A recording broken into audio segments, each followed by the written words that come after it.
We've all heard it, right? Success is a race. You gotta be first, be the fastest, or you'll be forgotten. But what if that's all wrong? Today, we're gonna flip that whole idea on its head. What if the real secret to winning isn't about being first, but about arriving last? Seriously, just take a second and let that sink in. Think about your own life, your career, that big project you're working on, or constantly told to sprint, sprint, sprint. But what if all that rushing is just you running headfirst into a brick wall? I mean, we've all seen this story play out. There's this startup, and they are obsessed with being first. So they just burn cash like crazy, they push their team to the brink, exhaust all their funds, and for what? They launch this buggy, half-baked product. And then, just when they're out of steam, a competitor, one who is slower, more careful, swoops in and just crushes them. See, the fastest didn't win. They just failed first. So, the big question is, how do you avoid that fate? Well, it comes down to this piece of timeless wisdom. It's not about being fast, it's about being smart. It's about changing how you see the whole game, learning how to start after everyone else, but somehow still get there before them. Okay, so this brings us to our first big idea. You've got to learn the difference between the shortest path and the smart path. That direct route, the one that looks like a straight line to the finish, it's tempting for sure, but more often than not, it's a trap. It's the most draining and honestly the least effective way to get where you're going. Let's make this real. Imagine you're a small startup. The shortest path looks like taking on a huge competitor in a price war, right? Bad idea.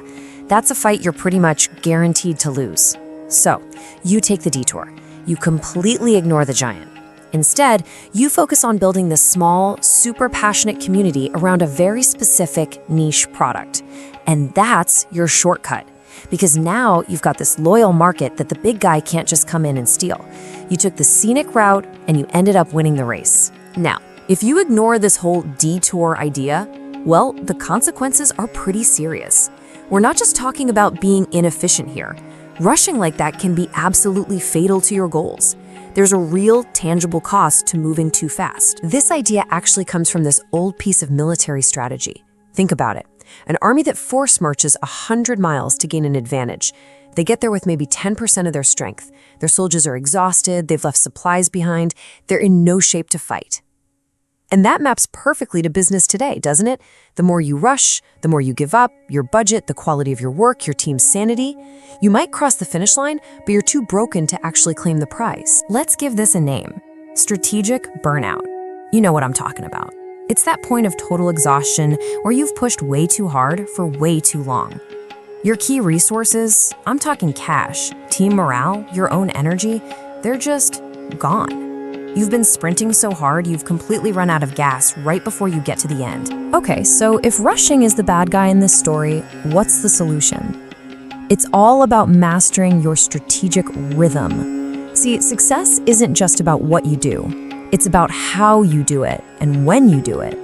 It's about moving with purpose, not just, mindless, frantic speed. A true master of strategy knows it's all about picking the right tempo for the right situation. Sometimes you gotta be swift as the wind to grab a golden opportunity. But other times you need to be steady as a forest, slowly and methodically building your plan and your team. Then when it's launch time, you become fierce as fire and just overwhelm the market. And when a crisis hits, you're immovable as a mountain. You keep your next big move hidden as darkness, and then bam, you unleash it like a sudden clap of thunder. See, it's not a sprint, it's more like a dance. And this gets to the heart of it, really. This is a psychological game. It's a battle against your competitors, for sure, but it's also a battle with yourself. While they're out there panicking, rushing, wearing themselves out, you stay calm, you conserve your energy, you meet their chaos with your own focus. And so often, the winner is simply the one who can keep their cool while everyone else is losing theirs. Which brings us to our final and maybe the most powerful idea of all. Real mastery isn't about being able to win every single fight you get into. No, it's about having the wisdom to know which battles you shouldn't even start. And there are some golden rules for this. Like, don't attack a competitor's greatest strength. That's just a suicide mission. Don't chase an opponent who suddenly seems to be retreating. That's probably a trap. And this one is so important. Don't back a desperate enemy into a corner. Always give them an escape route. Why? Because a cornered foe fights with nothing to lose, and that's dangerous.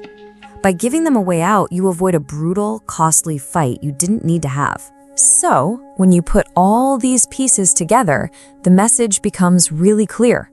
Victory isn't about who's strongest or who can punch the hardest. It's about who has the better position. It's about smart preparation, perfect timing, and psychology. It's about outmaneuvering your competition, not just outfighting them. And so I want to leave you with a question to really chew on. Think about your own life right now, your career, that one big project, a personal goal that means the world to you. Where are you stuck in that exhausting head-down sprint? And where could you win by pausing, looking up, and planning a strategic detour instead?